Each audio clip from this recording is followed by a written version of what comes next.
anyway. That is top-down control. And what he's done, if I may, I've never actually figured this out conclusively, but I have a strong sense that what he's done is he's somehow gotten very familiar with the narrative of friction, or the experience of friction, and the narrative of overriding friction. And he knows that a win is coming later. And so what happens is, if you know that overriding limbic friction is going to create a win down the line, that win could be a sense of accomplishment. And what you can do is you can start to thread back that dopamine from the future to the idea, by getting out of bed, I'm already starting to experience the win. You can anticipate the win. Now, there's actually a paper that was just published on this, is a good timing for this question, which is that really points to the fact that delayed gratification is controlled by dopamine. And it's a somewhat complex paper, so I don't want to get into the details, but what it shows is that if you know that by delaying gratification, you are going to, it's worthwhile, you start to achieve that dopamine increase earlier. So delayed gratification is, as it sounds, is, resisting the staying in bed or whatever it happens to be. But that itself can start to evoke dopamine release. Now, I'm not David Goggins, obviously. I never will be. But the way he describes his process is a little bit different, I think, than just pure like, oh, I feel great doing it. He talks a lot of times about how it's very, very challenging for him. But when you talk to people who are very good at overriding limbic friction, you start to get the sense that even if it's very challenging for them to do, that they understand the great reward that's going to come later.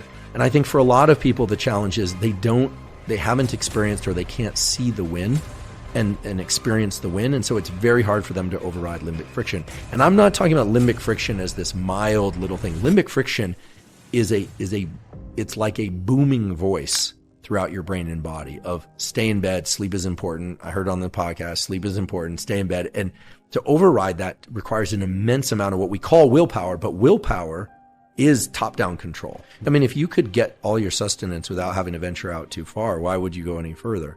Now, the forward evolution of culture in our species and individuals has been created by people that were willing to push out further and further. I mean, right now we talk a lot about Elon, right? He's the one that's sort of like, well, why limit yourself to Earth? Which is a cool concept.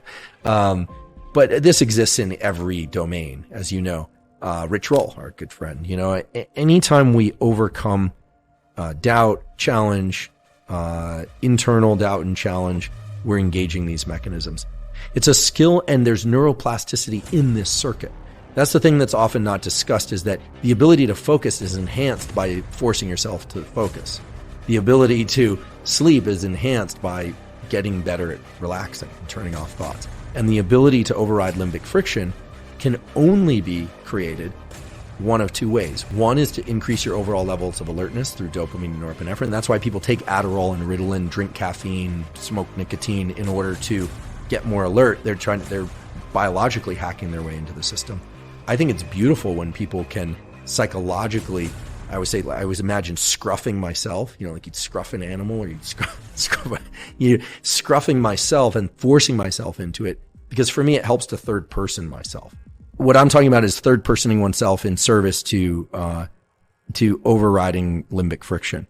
And sometimes we have this narrative that's so closely tied to our immediate state that we have a hard time forcing ourselves into some other mode of action. And so it can be very helpful to take on a view of yourself that's living in anticipation of the future state that you're going to be in. If we can start to see these reward systems and top-down control as things that we can modulate in real time, and use it sparingly. I'm not suggesting people do this for everything, right? It can be very exhausting to scruff yourself into the best action all the time. But look, I mean, people who are recovering from addiction, they have to do this. It's a process from morning till night.